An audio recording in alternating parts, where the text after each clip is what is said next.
L'examen du projet de loi sur la consommation touche à sa fin en cette deuxième lecture.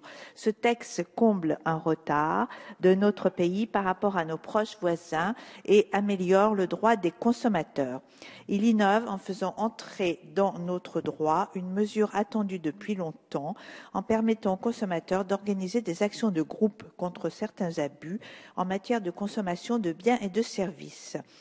Cependant, ce texte reste plutôt timide sur certains sujets.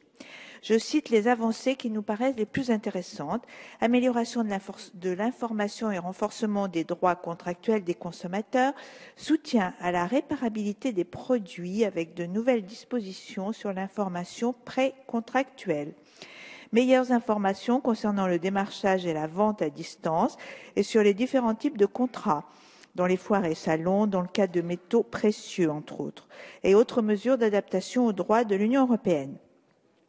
Meilleures informations concernant l'élaboration des plats proposés dans la restauration.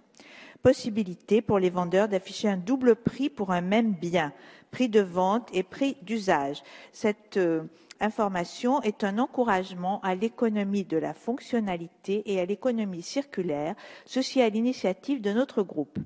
Encadrement du fait maison avec la possibilité de le préciser sur les cartes des restaurants. Je précise que nous aurions préféré, pour plus de clarté, que cela devienne une obligation.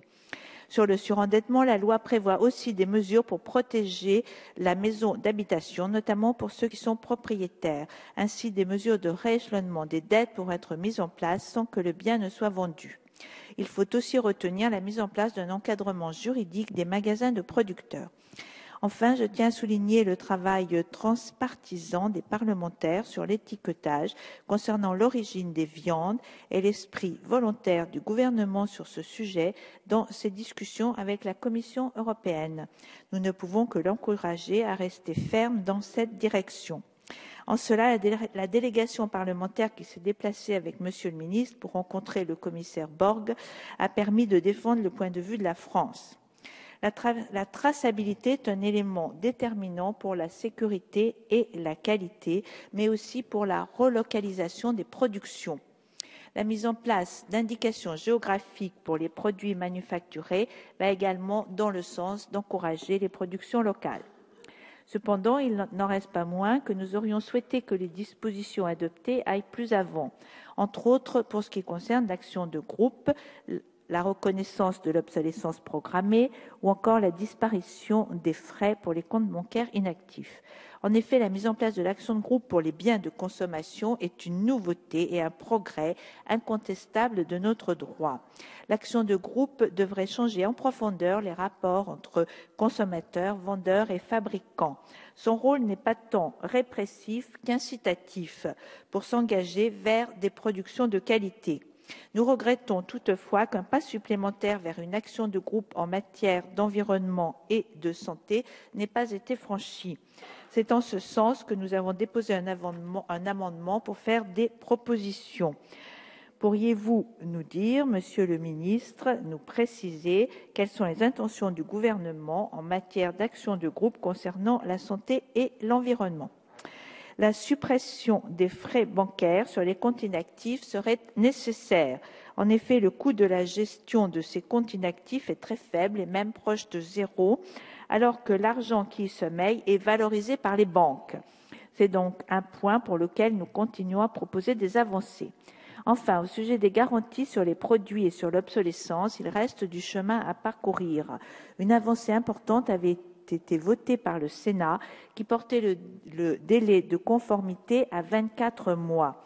Il est profondément regrettable que la Commission des affaires économiques de notre Assemblée, contre l'avis même du gouvernement, ait cru bon de revenir sur ce délai pour le ramener à 12 mois. C'est incompréhensible pour les consommateurs. En effet, ce renversement de la charge de la preuve au profit des consommateurs constitue un moyen très important pour permettre, là aussi, de hausser le niveau général de la qualité et de la fiabilité des produits manufacturés, donc pour réduire le gaspillage en matières premières et énergie et pour diminuer le volume des déchets. Ce serait profitable à tous et particulièrement à ceux dont les moyens sont limités, contrairement à certaines idées reçues. Selon un numéro récent de la revue UFC Que Choisir, sur un appareil de 400 €, cela représenterait un surcoût de 10 à 20 €, soit 3 à 5% du coût, ce qui est peu par rapport à l'avantage que le consommateur et la société peuvent en retirer. D'ailleurs, cette revue présente cette mesure comme l'une des mesures phares de la loi. Il risquerait d'y avoir quelques déceptions de ce côté-là. C'est pourquoi nous avons redéposé un amendement pour rétablir le texte du Sénat sur ce point. La révision des dispositions de la loi modernisation de l'économie relative à la négociation entre fournisseurs et distributeurs a permis d'encadrer davantage les relations commerciales dans l'agroalimentaire et de tenir compte de la forte variation du prix des matières premières. Cependant, les producteurs manquent encore d'outils tels que des indicateurs pertinents et incontournables pour défendre leurs intérêts. Je pense particulièrement aux éleveurs et producteurs de lait. Enfin, il faut aussi retenir la mise en place d'un encadrement juridique des magasins de producteurs. Cependant, le texte sorti de la Commission mérite des précisions quant aux productions qui pourront y être vendues, ce qui a été reconnu d'ailleurs lors du débat en Commission. Pour conclure, je dirais que ce texte, au-delà de ses manques ou parfois de sa frilosité sur certains points, n'en reste pas moins très appréciable et permet donc d'importantes avancées.